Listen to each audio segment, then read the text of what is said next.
Bienvenidos a un nuevo resumen en el canal Resúmenes de Libros. Hoy nos adentramos en un documento clave de la historia revolucionaria china, la directiva escrita por Mao Zedong en febrero de 1948, conocida en algunas ediciones como Sobre la política concerniente a la industria y el comercio. Aunque el título que circula a veces como Sobre la cuestión del comercio exterior podría generar confusión, este texto se centra fundamentalmente en cómo tratar la industria y el comercio privados dentro de las ciudades recién liberadas por el Ejército Popular de Liberación, en pleno avance de la Guerra de Liberación contra el Kuomintang. Imaginen el escenario. China en 1948 vive uno de los momentos más intensos de su larga lucha por la transformación social. Tras años de resistencia contra la invasión japonesa, el país se encuentra dividido en una guerra civil decisiva. Las fuerzas revolucionarias, lideradas por el Partido Comunista, han pasado a la ofensiva estratégica. Ciudad tras ciudad, regiones enteras caen bajo control popular. En el campo, la reforma agraria avanza con fuerza, repartiendo tierras y liquidando el sistema feudal que había oprimido a millones de campesinos durante siglos. Pero cuando las tropas entran en las urbes, surge una pregunta crucial. ¿Qué hacer con las fábricas, los talleres, las tiendas y los comerciantes que forman el tejido económico de esas ciudades?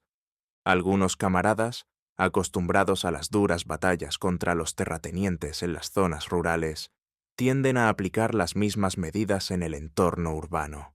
Cierran empresas, confiscan bienes sin distinción, exigen condiciones laborales inmediatas que, aunque bien intencionadas, terminan paralizando la producción.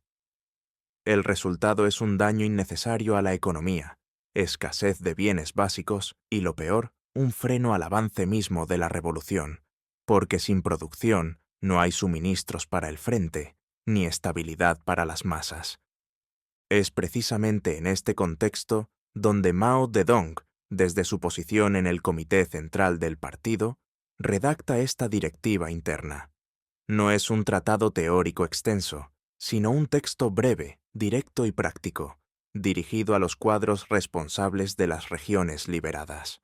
Su objetivo es claro: corregir desviaciones que, de no atenderse, podrían costar caro en un momento en que la victoria parece cercana, pero aún no está asegurada. Mao comienza señalando que en varias zonas se han cometido errores graves al dañar la industria y el comercio, contraviniendo las líneas establecidas por el centro. Exige una rectificación inmediata, pero no superficial. Hay que revisar tanto los principios políticos como los métodos de dirección. Porque confundir el campo con la ciudad es como querer arar un pavimento con las mismas herramientas que se usan en la tierra blanda. El esfuerzo termina rompiendo el arado y dejando el suelo intacto. A lo largo del documento, Mao traza una distinción esencial. En las áreas rurales, la lucha principal es contra el feudalismo, contra los terratenientes que explotan a los campesinos. Allí, la confiscación y el reparto son necesarios para liberar las fuerzas productivas. Pero en las ciudades, la mayoría de las empresas industriales y comerciales no son feudales, sino capitalistas nacionales o pequeños productores. Destruirlas en nombre de un socorro inmediato a los obreros sería cortar la rama sobre la que todos estamos sentados. En cambio, hay que protegerlas y estimularlas siempre que no atenten contra el interés público, porque su funcionamiento beneficia a la economía general, al abastecimiento del pueblo y al sostenimiento de la guerra. Propone medidas concretas. Educar a los trabajadores y sindicatos en una visión de largo plazo.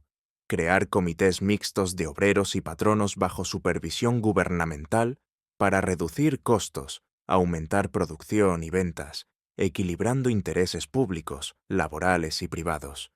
Insiste en métodos de liderazgo ágiles, con comunicación constante y correcciones oportunas. Y, en el cierre, eleva la mirada. Cualquier error político grave, sea en la guerra, en la reforma agraria o en la gestión de la industria y el comercio, puede poner en riesgo toda la revolución. Este texto, aunque breve, revela la madurez estratégica de Mao en un momento crítico. Muestra cómo el pensamiento revolucionario no es dogmático, sino que se adapta a las condiciones concretas, diferenciando enemigos principales de aliados temporales, priorizando siempre el desarrollo de las fuerzas productivas como base para avanzar hacia el socialismo. En los próximos capítulos de este audiolibro, desglosaremos punto por punto esta directiva, explorando sus argumentos con detalle para entender por qué estas orientaciones fueron decisivas en el camino hacia la fundación de la nueva China en 1949. Prepárense para descubrir cómo una corrección, aparentemente técnica, encerraba lecciones profundas sobre política, economía y dirección revolucionaria. Ahora, pasemos al primer segmento. Primera sección. En febrero de 1948, China vivía uno de los capítulos más decisivos de su larga historia revolucionaria. La Guerra de Liberación Popular había entrado en su fase ofensiva estratégica. Las fuerzas del Ejército Popular de Liberación, guiadas por el Partido Comunista, avanzaban con rapidez, liberando extensas regiones y, sobre todo, tomando ciudades de importancia vital. Tras años de resistencia contra la ocupación japonesa y en medio de la guerra civil contra el gobierno del Kuomintang, el triunfo final parecía cada vez más cercano, aunque todavía requería de un esfuerzo inmenso y, sobre todo, de una dirección política impecable. En las zonas rurales recién liberadas, la reforma agraria progresaba con vigor. Se confiscaban las tierras de los grandes terratenientes, se repartían entre los campesinos pobres y se liquidaba el sistema feudal que había mantenido a millones en la miseria durante generaciones. Esa política era justa, necesaria, y había despertado un entusiasmo extraordinario entre las masas campesinas, convirtiéndolas en la base sólida de la revolución. Sin embargo, al entrar en las ciudades, los cuadros y militantes enfrentaban un panorama completamente distinto. Allí no predominaba el feudalismo, sino una economía mixta con fábricas, talleres, comercios y una clase obrera urbana que, aunque explotada, dependía directamente de la continuidad de la producción para su supervivencia diaria. Algunos camaradas, acostumbrados a las medidas radicales del campo, trasladaban mecánicamente las mismas prácticas a las urbes, cerraban empresas privadas sin mayor análisis, confiscaban bienes de comerciantes medianos y pequeños, imponían exigencias laborales inmediatas que, aunque partían de la legítima defensa de los obreros, terminaban paralizando fábricas y tiendas. El resultado era preocupante: escasez de productos básicos, desabastecimiento en los mercados, desempleo involuntario entre los propios trabajadores y, lo más grave, una disminución de los recursos necesarios para sostener la guerra en el frente. Estas desviaciones no eran aisladas. En varias regiones liberadas se observaban daños serios a la industria y al comercio, contraviniendo abiertamente las directivas emanadas del Comité Central del partido. Mao Zedong, consciente de que tales errores podían comprometer el avance general de la revolución en un momento tan delicado, decidió intervenir con claridad y firmeza. Así nace esta directiva interna, redactada personalmente por Mao y enviada a los burós regionales y a los comités del partido en las zonas bajo control popular. El documento es breve, pero su tono es contundente desde las primeras líneas. Mao señala sin rodeos que en ciertas áreas se han cometido equivocaciones graves al perjudicar la industria y el comercio, ignorando las orientaciones establecidas por el centro. No se trata de críticas superficiales ni de reproches personales, sino de una alerta política de primer orden. Exige una corrección inmediata y profunda. No basta con reconocer el error y seguir adelante. Es imprescindible examinar con rigor tanto los principios políticos que han guiado esas acciones como los métodos concretos de liderazgo que han permitido que tales desviaciones se produzcan y se extiendan. Porque una cosa es equivocarse por falta de experiencia, y otra muy distinta, persistir en el error por falta de análisis serio. Mao entiende que la revolución no avanza por impulsos espontáneos, sino por una dirección consciente que sepa distinguir las contradicciones principales en cada etapa y en cada lugar. Confundir las tareas del campo con las de la ciudad sería tan absurdo como pretender cultivar arroz en medio de una avenida pavimentada. El esfuerzo sería enorme, pero el resultado estéril. Por eso, esta directiva busca precisamente ajustar el rumbo, evitar daños innecesarios a las fuerzas productivas urbanas y garantizar que la economía de las zonas liberadas contribuya activamente al triunfo final. En los puntos siguientes, Mao desarrollará con precisión cuáles son los principios correctos que deben guiar la política hacia la industria y el comercio privados, cómo educar a las masas y a los cuadros para que comprendan la necesidad de proteger y estimular la producción, y qué métodos de dirección son los más eficaces para aplicar estas orientaciones en la práctica cotidiana. Esta primera parte del documento, aunque introductoria, ya establece el tono general. La revolución exige flexibilidad táctica, sin abandonar nunca los principios estratégicos. En un momento en que el enemigo se debilita y las fuerzas populares crecen, cualquier paso en falso puede retrasar la victoria, o peor aún, proporcionar argumentos al adversario para intentar recuperar terreno. La corrección oportuna de estas desviaciones no es un lujo, sino una necesidad imperiosa para consolidar las conquistas y preparar el terreno para la fundación de una nueva China verdaderamente al servicio del pueblo. Segunda sección. En el primer punto de esta directiva, Mao Zedong pone el énfasis en la necesidad de una rectificación profunda y urgente ante las desviaciones observadas. No se trata de un ajuste menor, sino de un examen serio que abarque tanto los principios políticos que orientan las acciones como los métodos prácticos de dirección que las ejecutan. Porque un error no corregido a tiempo puede convertirse en un obstáculo mayor, capaz de frenar el impulso revolucionario en un momento en que cada avance cuenta. Mao propone un autoexamen doble, riguroso y honesto. Por un lado, revisar si las decisiones tomadas violan las líneas políticas establecidas por el Comité Central. Por otro, analizar cómo se han aplicado esas decisiones en la práctica diaria, detectando fallos en la organización, en la comunicación o en la supervisión. Este enfoque no busca culpables individuales, sino fortalecer la capacidad colectiva del partido para guiar correctamente las masas en las complejas condiciones de las zonas liberadas. Imaginen a un médico que, ante una enfermedad recurrente, no se limita a aliviar los síntomas del momento, sino que investiga las causas profundas para prevenir recaídas futuras. De manera similar, esta rectificación busca sanar las desviaciones desde la raíz, evitando que se repitan en nuevas ciudades que se incorporen al control popular. Solo así se garantiza que la política hacia la industria y el comercio contribuya al fortalecimiento general de la revolución, en lugar de debilitarla. Este primer punto establece las bases para los siguientes. Sin una corrección oportuna y profunda, cualquier orientación posterior correría el riesgo de quedar en palabras vacías. Mao insiste en que los comités regionales del partido asuman la responsabilidad directa, convoquen reuniones, promuevan la autocrítica constructiva y ajusten inmediatamente las prácticas erróneas. La rapidez es esencial porque el enemigo no espera y las masas necesitan ver resultados concretos que refuercen su confianza en la dirección revolucionaria.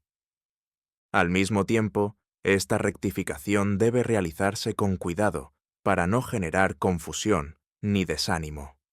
Se trata de educar mediante la práctica, mostrando que el partido es capaz de reconocer y superar sus propios errores, lo que lo distingue de fuerzas reaccionarias que ocultan sus fallos.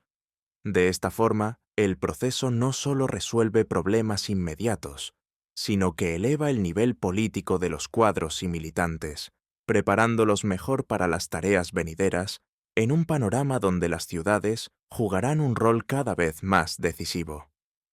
En resumen, este punto inicial actúa como el fundamento sólido sobre el cual se construirán las orientaciones posteriores. Marca el compromiso del centro con una dirección flexible, pero principista, dispuesta a intervenir decisivamente para alinear todas las acciones locales con la estrategia general. Así, se evita que desviaciones locales comprometan el esfuerzo nacional, y se asegura que la toma de ciudades no solo sea militar, sino también económica y políticamente sostenible. Tercera sección. En el segundo punto de la directiva, que constituye el núcleo más sustancioso y esclarecedor del documento, Mao Zedong aborda directamente los principios políticos que deben regir la actitud hacia la industria y el comercio en las ciudades liberadas. Aquí establece una distinción fundamental, casi como trazar un mapa preciso para no perderse en terreno desconocido. Las medidas aplicadas con éxito en las zonas rurales no pueden trasladarse mecánicamente a los entornos urbanos. En el campo, la lucha principal se dirige contra el sistema feudal, contra los terratenientes y los campesinos ricos que explotan a las masas agrícolas. Allí, la confiscación de tierras y bienes, junto con su reparto entre los pobres, libera las fuerzas productivas y moviliza a millones en apoyo a la revolución. Pero en las ciudades, el panorama cambia por completo. La mayoría de las empresas industriales y comerciales pertenecen a la burguesía nacional o a pequeños productores, no al feudalismo. Su carácter es capitalista, no semifeudal, y su existencia no contradice necesariamente los intereses del pueblo, siempre que no se opongan abiertamente al bien común. Mao critica con claridad esa tendencia a equiparar todo propietario urbano con un enemigo irreconciliable, como si poseer una fábrica o una tienda equivaliera automáticamente a ser un explotador feudal.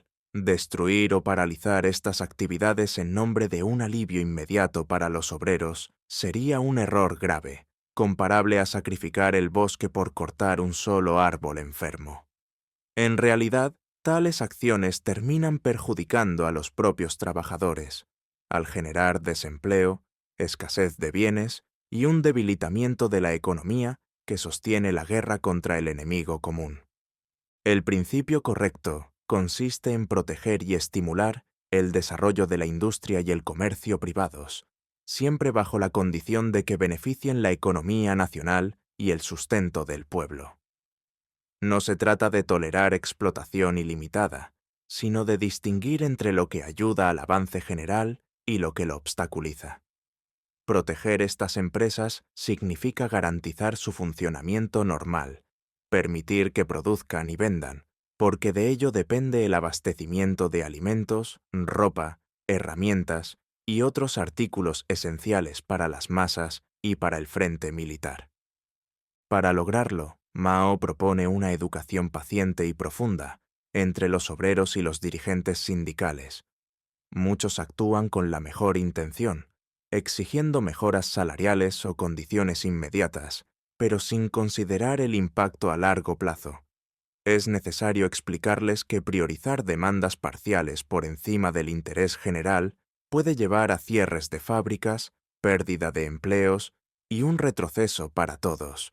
La visión debe ser amplia. El verdadero beneficio para la clase trabajadora llega con el fortalecimiento de la economía revolucionaria, no con medidas que la asfixien en el corto plazo. Como solución práctica, sugiere la formación de comités mixtos, integrados por representantes de los obreros y de los propietarios, bajo la supervisión y guía de los gobiernos populares. Estos comités tendrían la tarea de consultar mutuamente para reducir costos de producción, elevar la cantidad y calidad de los bienes y mejorar las ventas en los mercados.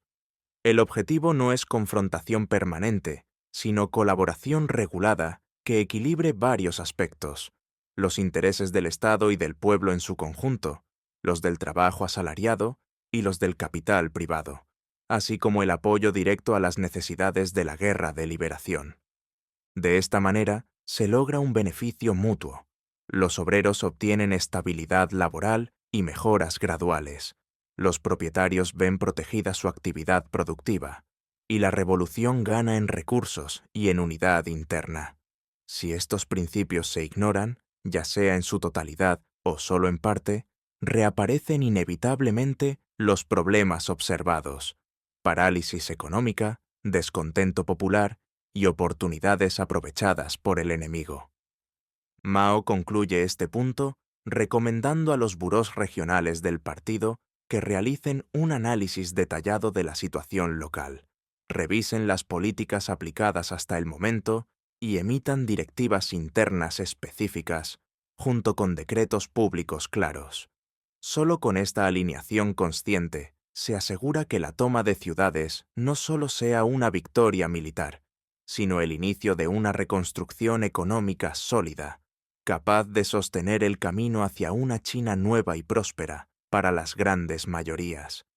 Este enfoque revela una dirección madura que combina firmeza ideológica con flexibilidad táctica, priorizando siempre el desarrollo real de las fuerzas productivas como base para cualquier transformación profunda. Cuarta sección. En el tercer punto de la directiva, Mao Zedong se centra en los métodos de liderazgo que deben adoptarse para que las orientaciones políticas se traduzcan en resultados concretos, porque de nada sirve tener principios claros si la forma de dirigirlos es rígida, lenta o desconectada de la realidad cotidiana. Aquí, la clave está en la agilidad, la constancia y la cercanía con lo que ocurre en cada fábrica, taller o mercado de las ciudades liberadas. Mao subraya que la dirección no puede limitarse a emitir una orden desde arriba y esperar que, por arte de magia, todo se resuelva. Es necesario mantener un contacto fluido y permanente entre los niveles superiores del partido y los comités locales. Para ello, recomienda usar todos los medios disponibles en aquella época: telégrafo, teléfono, mensajeros rápidos o, cuando sea posible, reuniones directas. La información debe circular sin demoras, permitiendo que los problemas se detecten en el momento en que surgen y no meses después, cuando ya han causado daños mayores. Los periódicos locales y regionales juegan un papel destacado en esta estrategia. No son solo medios de propaganda, sino instrumentos vivos de organización y guía práctica. A través de sus páginas se pueden difundir experiencias positivas, analizar casos concretos, señalar desviaciones leves antes de que se agraven y orientar a miles de cuadros y militantes que trabajan en condiciones dispersas. Un artículo oportuno puede valer más que varias circulares tardías, porque llega directamente a las manos de quienes están en la primera línea. El liderazgo efectivo, según Mao, exige estar siempre atento al desarrollo de los acontecimientos. Cuando una medida produce buenos resultados en una ciudad, hay que difundirla rápidamente para que otras la adopten con las adaptaciones necesarias. Si, por el contrario, aparece una dificultad o un error, la corrección debe ser inmediata, evitando que se extienda como una mancha de aceite. Esperar a hacer un balance general al final del año o de la campaña sería un lujo que la revolución no puede permitirse.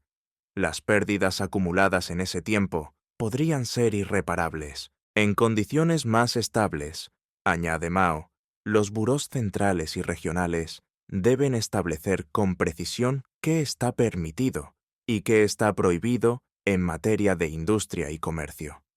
Estas líneas claras, recordadas periódicamente a todos los niveles inferiores, reducen al mínimo los malentendidos y las interpretaciones equivocadas, porque muchas desviaciones no nacen de mala intención, sino de falta de orientación precisa o de comunicación deficiente. Este enfoque convierte la dirección en un mecanismo vivo y bien engrasado, donde cada pieza responde con rapidez a los movimientos de las demás. Lejos de la imagen de un mando distante y burocrático, Mao propone un estilo cercano, dinámico y preventivo. El dirigente revolucionario debe actuar como el piloto que ajusta constantemente el rumbo según el viento y las corrientes, no como quien fija un curso y se duerme en la cabina. De esta manera, los métodos de liderazgo se convierten en el puente que une los principios políticos con la práctica diaria.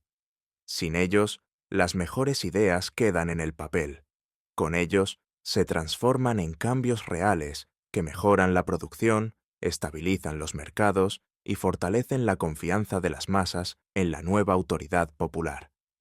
Este punto revela, una vez más, la visión práctica de Mao. La revolución no solo necesita ideas correctas, sino también formas inteligentes y flexibles de llevarlas a cabo en medio de una guerra que no da tregua. Quinta sección. En el cuarto punto, que sirve como cierre y reflexión estratégica de la directiva, Mao Zedong eleva la mirada más allá de los problemas específicos de la industria y el comercio para situarlos en el contexto general de la lucha revolucionaria. Con una visión amplia y serena, recuerda que el enemigo principal, el Kuomintang y las fuerzas imperialistas que lo respaldan, se encuentra cada vez más aislado.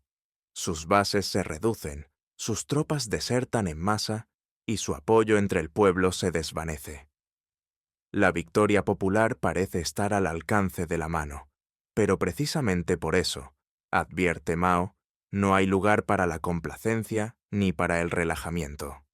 Un solo error político grave puede echar por tierra años de esfuerzo y sacrificio, y esos errores no se limitan a un ámbito aislado. Pueden producirse en la conducción de la guerra misma, en la reforma agraria, en la rectificación interna del partido, en la gestión de la industria y el comercio, o incluso en la lucha contra los elementos contrarrevolucionarios ocultos. Cada una de estas áreas es un eslabón de la misma cadena. Si uno falla, todo el conjunto se debilita. Mao subraya que la política correcta es la fuente de todas las acciones victoriosas. Se manifiesta plenamente en el proceso y en los resultados finales de lo que se emprende. La experiencia, en esencia, no es otra cosa que aplicar una línea política determinada y observar sus frutos en la práctica. Si la línea es acertada, los resultados fortalecen la revolución. Si es equivocada, la perjudican.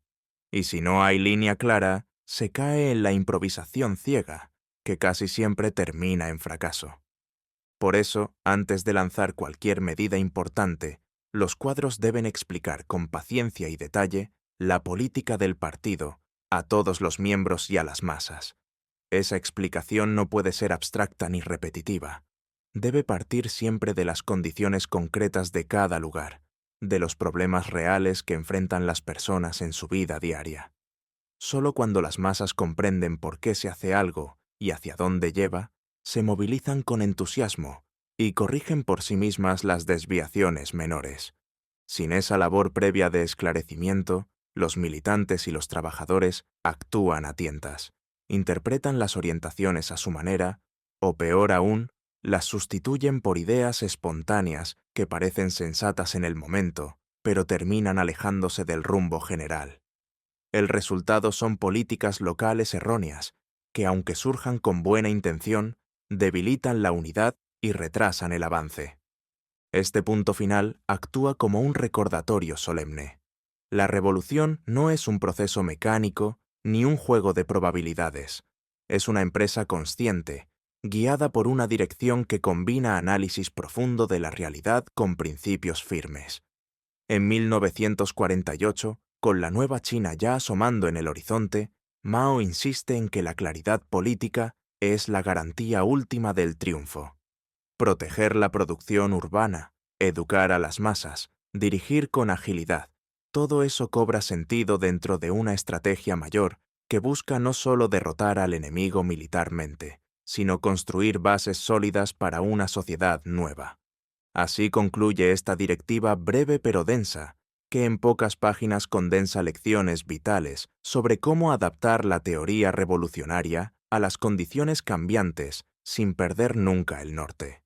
Su aplicación oportuna ayudó a consolidar las ciudades liberadas, mantuvo la producción en marcha y preparó el terreno para la proclamación de la República Popular China al año siguiente.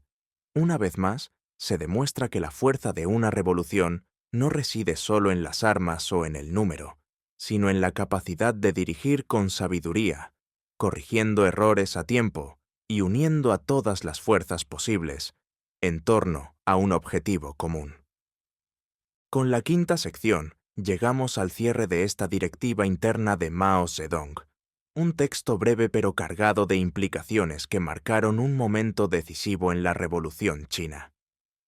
Escrita en febrero de 1948, cuando las fuerzas populares avanzaban con paso firme y las ciudades caían una tras otra bajo control del pueblo, esta orientación no solo corrigió desviaciones prácticas, sino que consolidó una línea política madura, capaz de distinguir etapas, lugares y contradicciones específicas. Al separar con claridad las tareas rurales de las urbanas, al proteger la producción privada siempre que sirviera al interés general, al fomentar comités mixtos que equilibraran necesidades de obreros y propietarios y al exigir una dirección ágil y constante, Mao evitó que la euforia de la victoria militar se convirtiera en un tropiezo económico innecesario. Las ciudades liberadas no se convirtieron en terrenos baldíos de fábricas cerradas y mercados vacíos, sino en bases sólidas que aportaron recursos, estabilidad y confianza para el tramo final de la guerra. Esta directiva revela, además, la esencia del pensamiento revolucionario en su mejor expresión, no dogmático ni rígido, sino profundamente ligado a la realidad concreta. Reconoce que la transición al socialismo no se logra destruyendo ciegamente todo lo existente, sino liberando y desarrollando las fuerzas productivas en cada etapa histórica. En las zonas rurales, eso significaba acabar con el feudalismo. En las ciudades, significaba regular y estimular la economía capitalista nacional hasta que las condiciones permitieran pasos ulteriores. Su aplicación inmediata por parte de los cuadros del partido contribuyó directamente al éxito de 1949. La proclamación de la República Popular China no fue solo una victoria militar, sino el inicio de una reconstrucción económica que, partiendo de bases saneadas, pudo emprender años después las grandes transformaciones socialistas. Quienes estudian este periodo encuentran aquí una lección perdurable. La revolución triunfa cuando sabe unir principios firmes con tácticas flexibles, cuando corrige errores sin vacilar y cuando coloca siempre el desarrollo real del país y el bienestar del pueblo por encima de cualquier esquema preconcebido. Así termina nuestro recorrido por este documento clave. Esperamos que estas secciones hayan permitido comprender no solo lo que Mao escribió en aquellas líneas urgentes de 1948, sino por qué esas palabras tuvieron un impacto tan profundo en el curso de la historia china. Gracias por acompañarnos en este resumen del canal Resúmenes de Libros. Si les ha resultado útil, no olviden dejar su comentario, compartir el video y suscribirse para recibir más contenidos como este. Nos encontramos en el próximo resumen. Hasta pronto.